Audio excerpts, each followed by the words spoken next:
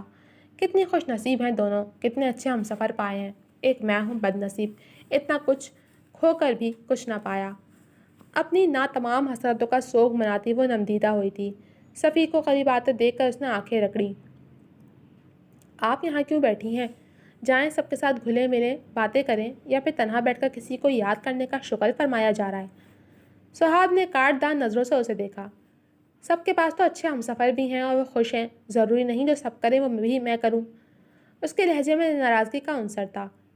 ہم سفر تو آپ کے پاس بھی ہے، آپ خود کو بدل لیں تو ممکن ہے کہ آپ کا ہم سفر بھی خود کو آپ کے لیے اچھائی کے زمرے میں ڈھال لے۔ ہاں، بنگلہ، گاڑی، دولت، شہرت تو آپ کے شوہر کے پاس ہے نہیں، باقی محبت کی اس کے پاس کمی نہیں ہے۔ صفی نے گہری نظروں سے دیکھا جو جانچتی نظروں سے اس کے سنجیدہ چہرے کو ٹٹول رہی تھی۔ ہمیشہ پہل عورت ہی کیوں کرے؟ مرد بھی تو پہلا قدم اٹھا سکتا ہے۔ کیا ضروری ہے عورت کی آنا اور اس کے بندار کو ٹھیس پہنچائی جائے؟ وہ نظروں کا زاویہ بدل گئی۔ صفی نے کوئی جواب نہیں دیا۔ ہاتھ دکھائیں، اب تکلیف تو نہیں ہے؟ مرہم لگائی تھی آپ نے؟ وہ کرسی گھسیٹ کر اس کے قریب بیٹھ کر خود ہی اس کا ہاتھ تھام کر جلا ہوا حصہ دیکھ کر استفسار کرنے لگا۔ اپنی بات کا جواب نہ ملنے پر اسے بہت غصہ آیا تھا۔ میری تکلیف میں تمہیں دبلا ہونے کی ضرورت نہیں ہے، وہ طنزی انداز سے بول کر ہاتھ چھڑوا گئی۔ واقعی دبلا ہونے کی مجھے نہیں، آپ کو ضرورت ہے۔ خاصی موٹی ہو گئی ہیں آپ فارغ بیٹھ کر۔ وہ مسکراہٹ دبائے مبہم انداز میں بولا تو صاحب کا منہ کھل گیا۔ یوں 2 ٹکے کے کار میکینک، میں تمہیں کس اینگل سے موٹی لگتی ہوں؟ تم نے کبھی میرا فگر دیکھا بھی ہے؟ لوگ تعریفیں کرتے تھے میری باڈی شیپ کی۔ وہ تیوری چڑھا کر بولی تو صفی نے دلچسپی سے اس کے غصے سے سرخ ہوتے چہرے کو دیکھا۔ افسوس کی بات ہے کہ جسے دیکھنا چاہیے تھا اس نے تو دیکھا ہی نہیں۔ خیر، گھر چل کر فرصت سے آپ کا فکر دیکھوں گا، بس تھوڑا تعاون درکار ہے۔ اس کے کان میں سرگوشی کرتے ہوئے دور ہٹا تو اس کی بات کا مفہوم سمجھ آتے ہی صاحب شرم سے سرخ پڑ گئی، کانوں سے دھواں نکلنے لگا۔ ذائشہ، ادھر آئیں، آپ کو کسی سے ملوانا ہے۔ اس نے حماس کو گود میں لے کر بہلاتی ہوئی ذائشہ کو مخاطب کیا۔ آپ ادھر بیٹھے، میں ابھی آتی ہوں۔ حماس کو اپنی جگہ پر بٹھا کر وہ عشرے کے ساتھ چلی آئی جو اسے ہال کی راہداری میں لے آیا تھا، جہاں دور دور تک کوئی نہیں تھا۔ یہاں تو کوئی بھی نہیں ہے، کس سے ملوانے کے لیے لائے ہیں؟ ذائشہ نے الجھ کر کہا کہ وہ یہی بول کر اسے باہر لایا تھا، مگر یہاں دور دور تک کسی کے آثار نظر نہیں آ رہے تھے۔ ہاتھ آگے کریں۔ عشرے نے اس کی بات جیسے سنی ہی نہیں تھی۔ دیسی گلاب کے گجے جس میں موتیا کہیں کہیں جڑا ہوا تھا اس کی سفید خوبصورت نازک سی کلائی میں خوب سج رہے تھے، اور شیر نے اس کا شیفون کا دوپٹہ ذرا پیچھے سرکا کر اس کے کان میں پھولوں کے ایئر رنگز پہنائے، اور شیر کے وجود سے پھوٹتی پوائزن کی خوشبو اس کے حواسوں پر چھا رہی تھی۔ اس کی اتنی قربت پر بمشکل دل سنبھالے کھڑی تھی، بلکہ حیا کے بوجھ سے جھکی جا رہی تھی۔ اس کے گال حیا کی سرخی چھلکا رہے تھے۔ دوسری طرف وہ اس کے دل کی حالت سے قطعی ناواقف تھا۔ پرفیکٹ۔ اس کے دونوں ہاتھ تھام کر اس کی اور جھک کر اس کے کان میں گمبھیر بھاری آواز سے بولا، اور دھیرے سے اس کی سرخی چھلکاتے آرزو کو لبوں سے چھوا۔ ذائشہ نے سانسیں روک لیں، اس کی حالت مزید غیر ہونے لگی تھی۔ وہ ذائشہ کی حالت سے خاصا محظوظ ہو رہا تھا، اور شیر نے جھک کر ان گلابوں سے اٹھتی خوشبو کو سانسوں میں اتارا تھا، اور پھر اس کا چہرہ تھام کر اس کی بے داغ پیشانی پر اپنی محبت کے پھول کھلائے تھے۔ باد صبا دم بخود رہ گئی۔ ان گلابوں کی خوبصورتی اور بھی بڑھ گئی ہے، اب یہ زیادہ خوشبودار لگ رہے ہیں۔ اور شیر کے لبوں پر خیرہ کن مسکراہٹ تھی، وہ اس کی کلائیوں میں پڑے کنگنوں سے چھیڑ چھاڑ کر رہا تھا۔ ذائشہ کی ہتھیلیاں نم ہوئی تھیں، وہ گھبرا کر تیزی سے اس کے پاس سے نکل کر ہال کی طرف بڑھ گئی، اور شیر نے مسکرا کر نفی میں سر ہلایا اور اس کے پیچھے ہال کی جانب آیا تھا۔ اسے خرم کے شکوے دور کرنے تھے۔ مس فائر کے ہاتھ ابھی سے ٹھنڈے پڑ گئے، ابھی تو رات باقی۔ اس کے ہاتھوں پر ہاتھ رکھتا خرم اس کی جانب جھکتے معنی خیزی سے مسکراہٹ دبا کر دھیرے سے بولا تھا۔ وہ جو کچھ دیر پہلے ذائشہ کی خاموشی پر واویلا مچا رہی تھی اب خود کی بولتی بند ہو چکی تھی۔ اسے اب ذائشہ کی حالت سمجھ آ رہی تھی۔ خرم نے اسے کانپنے پر اپنا ہاتھ ہٹایا تو اس کی جان خلاصی ہوئی۔ شاید اسے مزینہ پر ترس آ گیا تھا۔ ستارہ جہاں نے دور سے ان دونوں کا معاشقہ دیکھا تھا اور من ہی من پر اسرار طریقے سے مسکرائی تھی جیسے وہ بہت کچھ سوچے بیٹھی ہوں۔ پارس نے شرارت بھری نظروں سے مزینہ کے جھکے سر کو دیکھا۔ دیکھ لو، ہم میدان چھوڑ کر جانے والوں میں سے نہیں۔ آخرکار فتح کا جھنڈا لہرا کر ہی دم لیا۔ خرم نے فخریہ انداز میں پارس کی کسی بات کا جواب دیا تو وہ ہنس دی۔ آپ بھی ہنس لیں بھابھی، آپ کے ہنسنے پر ارشیر نے کون سا ٹیکس لگایا ہے؟ خرم نے شریر لہجے میں کہا۔ ارشیر بھائی لاپتہ ہیں تو آپا اداس ہیں۔ پارس کی زبان پھسلی تھی، اس نے زبردست گھوری ڈالی تھی۔ شمائم اور دل افروز بھی وہیں چلی آئی تھیں۔ ایک تو ان لوگوں کو سکون نہیں ہے، بہت جلدی کھا لیا کھانا میرے بچے نے، اور کھا لینا تھا تھوڑا سا۔ خرم نے جل کر کہا۔ اچھا خاصا وہ تنہائی میں بیٹھا مزینہ سے محبت بھری باتیں کر رہا تھا، مگر ان لوگوں کی آمد پر وہ خاصا بدمزہ ہوا تھا۔ اتاولے نہ ہو زیادہ، پوری زندگی پڑی ہے، ہم نے واپس چلے جانا ہے، پر جب تک یہاں ہیں تب تک تو ہم کم ہی کھانا کھایا کریں گے۔ شمائم بھی اس کی جڑواں بہن تھی۔ کرارا سا جواب دے کر وہ فائنی خیزی سے کہتی خرم کو جلا کر خاک کر گئی تھی۔ اس کی حالت وہ سب ہنس پڑی تھیں۔ ذائشہ بھابھی، ہم یہیں ہیں کچھ دنوں تک، آپ کا ولیمہ کھا کر جائیں گے۔ بڑی تمنا تھی ارشیر بھائی کی شادی کی، دیکھو کیسے پوری ہو گئی۔ موضوع گفتگو اب ذائشہ کی ذات تھی۔ وہ پھیکا سا مسکرا کر سر جھکا گئی۔ روشنی اسے مسکراتا دیکھ کر مطمئن ہو گئی۔ کانگریچولیشنز خرم بھائی۔ شکریہ سہاب صاحبہ، اس طرف خاصی تبدیلی نہیں آ گئی؟ وہ روشنی سے مخاطب ہوا۔ دیر آئے درست آئے۔ یہ تم کیا طوطے کی طرح پٹر پٹر بول رہے ہو؟ شادی ہے تمہاری، کچھ خیال کرو، بندہ تھوڑا ریزرو نظر آئے۔ دل افروز نے اسے ٹوکا۔ وہ واقعی بہت باتونی ہو گیا تھا۔ نہ معلوم شادی کی خوشی تھی یا اپنوں کی سنگت کا اثر تھا۔ دل افروز کو ڈر تھا کہیں اسے نظر ہی نہ لگ جائے۔ جب سے شادی طے ہوئی تھی اس کی خوشی کا ٹھکانہ نہیں تھا۔ نہ معلوم کیوں انہیں خرم کا ہنسنا مسکرانا خوف میں مبتلا کر رہا تھا۔ یوں وہ اسے ٹوک گئی تھی۔ اف، اب لگ رہی ہیں بھابھی۔ وہ ڈرنے کی ایکٹنگ کرتا ایک بار پھر ہنس پڑا تھا۔ گولڈ شیروانی پہنے، میرون کلا سر پر ٹکائے، وہ کسی ریاست کا شہزادہ معلوم ہو رہا تھا۔ واو، سو پیٹی، یہ آتے وقت تو نہیں تھے تمہارے ہاتھ میں؟ روشنی کی نظر بازو سے جھانکتی ذائشہ کی کلائی میں سجے گجروں پر پڑی تو وہ بول اٹھی۔ اس کی آواز پر سب کی توجہ اس کی طرف گئی تھی۔ شیر بھائی لے کر آئے ہوں گے، آپا کو گلاب بہت پسند ہے نا؟ پارس نے پھر شگوفہ چھوڑا تھا۔ ذائشہ ان کی معنی خیز گفتگو سے بچنے کے لیے اسٹیج سے نیچے اتر گئی۔ او مائی گاڈ روشنی، تمہیں نہیں پوچھنا چاہیے تھا۔ پیچھے کہیں سے شمائم کی کھنکتی آواز اس کے کانوں میں پڑی تھی۔ پارس اس کے پیچھے ہی اسے تنگ کرنے کی غرض سے چلی آئی تھی۔ در حقیقت ذائشہ کا کھلا کھلا روپ اسے بہت طمانینت بخش رہا تھا۔ وہ آپا کو ایسے ہنستے مسکراتے دیکھنا چاہتی تھی۔ اتنی سی دوری برداشت نہیں ہوئی آپا، کیسے بہانہ بنا کر وہاں سے کھسک آئیں؟ پارس نے منہ بنایا۔ مار کھاؤ گی مجھ سے پارس۔ ذائشہ نے پلٹ کر اسے کاندھے پر تھپڑ جڑ دیا۔ ہائے اللہ، شیر بھائی دیکھیں آپا تشدد کر رہی ہیں، بچا لیں مجھے۔ ذائشہ کے پیچھے ہی ارشیر کھڑا تھا۔ پارس بھاگ کر اس کے پشت پر آ گئی۔ میری زوجہ کو کیوں تنگ کر رہی ہیں سالی صاحبہ؟ باغبان نے آنکھ دی جب آشیانے کو میرے، جن پر تکیا تھا وہی پتے ہوا دینے لگے۔ حد سے موقع شعر پڑھ کر پارس نے احتجاج کیا تو ارشیر ہنس دیا۔ وہ خفگی سے دونوں کو دیکھتی وہاں سے چلی گئی۔ گھر کب چلنا ہے؟ مجھے بالکل بھی اچھا نہیں محسوس ہو رہا، سر میں شدید درد ہو رہا ہے۔ شور و غل سے واقع اس کا سر دکھنے لگا تھا۔ کچھ وہ جلدی سونے کی عادی تھی اور اس وقت رات کے 12 بج رہے تھے، سو نیند اس کی آنکھوں میں رقصا تھی۔ آپ کی خماری میری نیندیں اڑا لیتی ہے، کچھ میری نیند کا بھی خیال کیا کریں، اچھی بیویاں شوہر کی نیندیں نہیں اڑایا کرتیں۔ وہ دلکش لہجے میں بولا تھا، لبوں پر خوبصورت مسکراہٹ تھی، آنکھیں اس کے حسن کی تابناکیوں سے خیرہ تھیں، اور ان آنکھوں کی چمک کو وہ زیادہ دیر تک دیکھ نہ پائی تھی۔ اس شیر کی بولتی آنکھیں ہمیشہ اس کا اعتماد زائل کر دیتی تھیں، سو اس وقت نظر چرانا مقصود تھا۔ اس کی نظر چرانے سے وہ خاصا محظوظ ہوا تھا، نہ معلوم کیوں، مگر ذائشہ کے یہ روپ اسے اپنی طرف کھینچتا تھا، مگر وہ فی الحال اس کی جان مشکل میں ڈالنے کا خواہ نہیں تھا۔ وہ سر جھکائے خاموش کھڑی اپنے ہاتھ میں پڑے کنگنوں کو تک رہی تھی۔ دل یوں ہی ارشیر کی باتوں پر دھڑک اٹھتا تھا، سو اب بھی دل دھک دھک کر رہا تھا۔ اس شور میں وہ بھلے ہی ذائشہ کی دھڑکنوں کا شور نہ سن پایا تھا، لیکن اس کے تاثرات اسے بھلے معلوم ہو رہے تھے۔ آپ اپنی چادر لے لیں، میں نوریز کو انفارم کر کے آتا ہوں، پھر چلتے ہیں۔ وہ محبت سے اس کا گال تھپتھپا کر اسٹیج کی طرف بڑھ گیا تھا کہ نوریز کو انفارم کر سکے، جبکہ وہ سائزہ بیگم، پارس اور سفیر سے مل کر چادر اڑ کر بیٹھ گئی تھی۔ اسے اب ارشیر کا انتظار تھا۔ نوریز، میں ذائشہ کو لے کر گھر جا رہا ہوں، ان کی طبیعت ناساز ہے، تم حماس اور بھابھی کو بعد میں لے آنا۔ وہ اسٹیج پر بیٹھے نوریز کو ہدایت کر رہا تھا۔ کچھ دیر تو اور رکتے یار، خرم نے کہا، جس پر وہ محض مسکرا دیا۔ ذائشہ کی طبیعت ٹھیک ہوتی تو میں لازمی رکتا، وہ جیسے جواز پیش کر رہا تھا۔ ٹھیک ہے، مگر کل ولیمے میں تجھے اتنی سی بھی رعایت نہیں ملے گی۔ خرم کو اکلوتا یار کے جانے کا شدید قلق تھا، مجبوری تھی ورنہ وہ اسے ہلنے بھی نہیں دیتا۔ وہ خرم سے محبت گفتگو تھا جب ستارہ جہاں وہاں آئی۔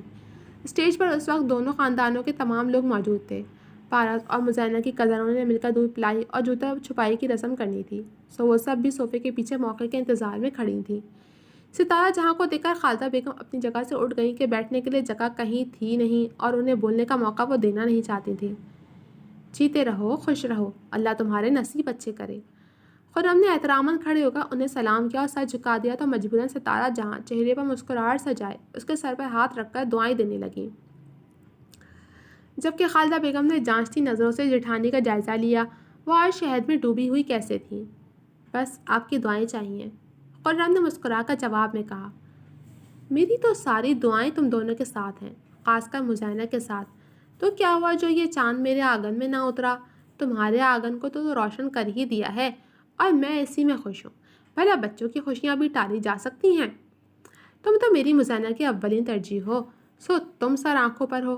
ہاں دکھ تو ہوا ہے مجھے، مگر وقت کے ساتھ ساتھ یہ دکھ بھی ختم ہو جائے گا، مگر ایک کسک سی باقی رہے گی۔ جب جب اسے دیکھوں گی ملال ضرور ہوگا۔ ستارہ جہاں کہہ رہی تھیں اور سب انہیں سن رہے تھے۔ سب کے تاثرات بےحد نارمل تھے، مگر خالدہ بیگم وہ ہرگز بھی نارمل نہیں تھی۔ انہیں کہیں کچھ، بہت کچھ غلط ہونے کا احساس ہو رہا تھا۔ انہیں محسوس ہو رہا تھا کہ ستارہ جہاں کو شادی میں بلا کر انہوں نے سنگین غلطی کی ہے۔ انہیں اپنے ارد گرد خطرے کی گھنٹی بجتی محسوس ہوئی تھی۔ اس شیر نے اچنبے سے خالدہ بیگم کی غیر ہوتی حالت دیکھی۔ وہ یہاں سے جانا چاہتا تھا مگر ظاہرہ کو اسٹیج پہ آتا دیکھ کر وہیں رک گیا۔ کیا ہو رہا ہے؟ سب خاموش کیوں ہیں؟ ظاہرہ نے استفہامیہ انداز میں پاس کھڑی پارس سے پوچھا۔ خطبہ ہو رہا ہے اور ہم سب خاموشی سے سن رہے ہیں، پارس نے جل کر مدھم آواز میں جواب دیا، جس پر اس شیر کے ہونٹوں پر مسکراہٹ ریکھ گئی۔ کس بات کا ملال؟ وہ متجسس ہوا۔ ستارہ بیگم کی باتوں سے اسے نہ معلوم کیا ایسا لگا جسے وہ کچھ کہنا چاہ رہی ہیں پر کہنے کی سکت نہیں رکھتی۔ وہ یہی سمجھ رہا تھا کہ شاید وہ مزینہ کو لے کر فکر مند ہیں کہ بیٹیاں جب بیاہی جاتی ہیں تو ہزار خدشے لاحق ہوتے ہیں، ہزار خواہشیں بیٹی کے لیے من میں جنم لیتی ہیں کہ اسے اس کے سسرال والے خوش رکھیں، اس کا شوہر اسے محبت کرے، اس کا خیال رکھے، اسے کوئی تکلیف نہ پہنچنے دے۔ شاید وہ بھی ایسے کسی خدشے کو دل میں جگہ دیے بیٹھی تھیں۔ شاید انہیں لگا تھا کہ وہ ان کی بیٹی کی توقعات پر پورا نہیں اترے گا یا اس کی ذمہ داریاں ٹھیک سے نہیں نبھائے گا۔ جبھی وہ کہہ رہی تھی کہ جب جب مزینہ کو دیکھیں گی تو انہیں ملال ضرور ہوگا، مگر انہیں کون سی حسرت پوری نہ ہونے اور کس توقع پر پورا نہ اترنے کا ملال تھا؟ وہ جاننا چاہتا تھا تاکہ آج یہاں اس لمحے وہ ان کے تمام خدشے دور کر کے جائے کہ ان کا ملال باقی نہ رہے۔ گھونگھٹ کی اوٹ میں سر جھکائے بیٹھی مزینہ کا دل زور سے دھڑکا تھا اور اسے لگا تھا اگلے ہی لمحے بند ہو جائے گا۔ ستارہ جہاں کی ناگن فطرت سے تو وہ واقف تھی، جبھی تو ماں سے کہا تھا کہ انہیں شادی میں نہ بلائیں، کہ جہاں یہ ہوں اور فساد نہ ہو ممکن ہی نہیں، مگر خالدہ بیگم نے اس کی ایک نہیں سنی اور خاندانی وقار کو بچانے کی غرض سے انہیں مدعو کر لیا۔ مگر اب وہ پچھتا رہی تھی کہ ستارہ کے لفظوں سے بارود کی بو انہیں واضح آ رہی تھی۔ میرے بیٹے بلال کی منگ تھی مزینہ، دونوں ایک دوسرے سے بہت محبت کرتے تھے۔ مزینہ تو جان مارتی تھی میرے بیٹے پر، مگر پھر بھائی صاحب اس دنیا فانی سے کوچ کر گئے اور اپنی بیوی اور بچی کو تنہا کر دیا۔ بن باپ کی بچی کے سارے سپنے، سارے خواب چکنا چور ہو گئے۔ بھائی صاحب زندہ تھے تو ہر خواہش پوری کرتے تھے، مگر ان کے جانے کے بعد تو میری بچی ہر شے کو ترس گئی تھی۔ اس کی محرومیوں کا ہم سب نے، خاص کر میرے بلال نے، پورا کرنے کی بھرپور کوشش کی تھی۔ یہ تو ہمارے آنگن میں ہوتی آج، مگر قسمت کی کرنی دیکھو، آج تمہارے پہلو میں ہے۔ اپنے خوابوں کو پورا تو کرنا تھا نا۔ ہر لڑکی کی خواہش ہوتی ہے کہ وہ اچھے کھاتے پیتے گھر میں بیاہی جائے، اس کا شوہر رکھ رکھاؤ والا ہو، اس کا سسرال خاصی آن بان والا ہو۔ سو دیکھو اسے تم مل گئے بیٹا، اور یوں محبت خوابوں خواہشوں کے ملبے تلے دب کر ختم ہو گئی۔ ستارہ جہاں مگرمچھ کے آنسو صاف کرتے زہر اگل رہی تھیں۔ کوئی بم تھا جو ان سب کے سروں پر پھوٹا تھا۔ خرم کو لگا ہال کی پوری چھت اس کے سر پر آن گری ہو۔ اس نے مٹھیاں بھینچ لیں، ہونٹ سختی سے آپس میں پیوست کر لیے۔ تو مزینہ صرف اس کی دولت اور شہرت سے مروب ہو کر اس کی طرف بڑھی تھی۔ اتنا بڑا دھوکہ، اتنی بڑی سازش، اسے کن پٹی کی رگ پھڑک اٹھی۔ اس نے ایک پرشکوہ نظر خالدہ بیگم پر ڈالی جن کی حالت خیر ہو رہی تھی،